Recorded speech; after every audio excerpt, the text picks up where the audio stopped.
একটা ড্রেন করে রাখলেন, কিন্তু ড্রেনের পানিটা কোথায় নামবে সেই কোনো পরিকল্পনা করলেন না। দুঃখজনক আপনাদের পরিকল্পনা, ধিক্কার দিচ্ছে আপনাদের এই পরিকল্পনা। আমরা দেখছি দীর্ঘদিন ধরে এই পানি জমে আছে।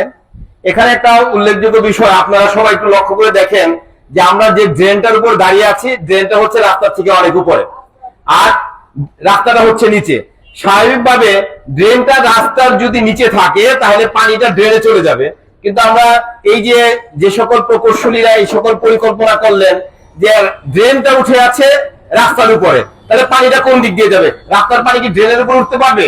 এই জন্য আমি যারা এই পরিকল্পনার সাথে সংশ্লিষ্ট ছিলেন তাদেরকে এই বিষয়টাকে আবার বিবেচনা করে হয়তো আমাদেরকে রাস্তাটা উঁচু করে দিতে হবে, আর নাহলে ড্রেনটাকে তা নিচে নামিয়ে যাতে রাস্তার পানিটা ড্রেনের দিকে যায় এই বিষয়ে ব্যবস্থা নিতে হবে।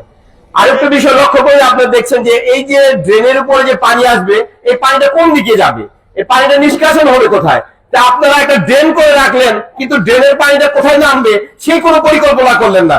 দুঃখজনক আপনাদের পরিকল্পনা, ধিক্কার দিচ্ছে আপনাদের এই পরিকল্পনা। এই যে আপনাদেরকে পরিকল্পনা করে জাতীয় সম্পদ লুটপাট করার সুযোগ করে দিয়েছে নাকি? এই জন্য পরিকল্পনা করতে হবে জনস্বার্থে, জনদুর্ভোগ নিরসনে, কিন্তু আপনারা উন্নয়ন কর্মসূচি করেন নিজেদের পকেট বাড়ি করার জন্য। এই জন্য আমি সংশ্লিষ্ট এই বিষয়ে যারা সংশ্লিষ্ট দায়িত্বশীল উপজেলা জেলা পর্যায়ের নেতৃবৃন্দকে, জেলা পর্যায়ের প্রশাসনিক কর্মকর্তাদেরকে আমরা অনুরোধ করছি যে আপনারা পরিকল্পনাকে জনগণের জন্য, জনগণের কল্যাণের জন্য হওয়া দরকার। নিজেদের কল্যাণের জন্য কোনো পরিকল্পনা নিলে সেটা জনগণের কল্যাণে আসতে উপকার আসতে পারে। এই জন্য আমি আশা করবো এই যে যেখানে একটু সংযোগ ড্রেনটুকু আছে, যেটুকু এখন মাঝখানে আবদ্ধ, এটুকু যদি মুক্ত করে দেওয়া হয় তাহলে হয়তো কিছু পানি যেতে পারে। এই জন্য আমি সংশ্লিষ্ট মন্ত্রণালয়, সংশ্লিষ্ট বিভাগ যারা যে অবস্থানে আছেন সবাই কাছে বিনীত অনুরোধ করছি এই অঞ্চলের মানুষগুলোর স্থায়ী সুবিধার জন্য, জনদুর্ভোগ কমানোর জন্য আমি সংশ্লিষ্ট বিষয়কে, সংশ্লিষ্ট বিভাগকে বিষয়টি গুরুত্বের সাথে দেখার জন্য আমি বিনীত অনুরোধ করছি।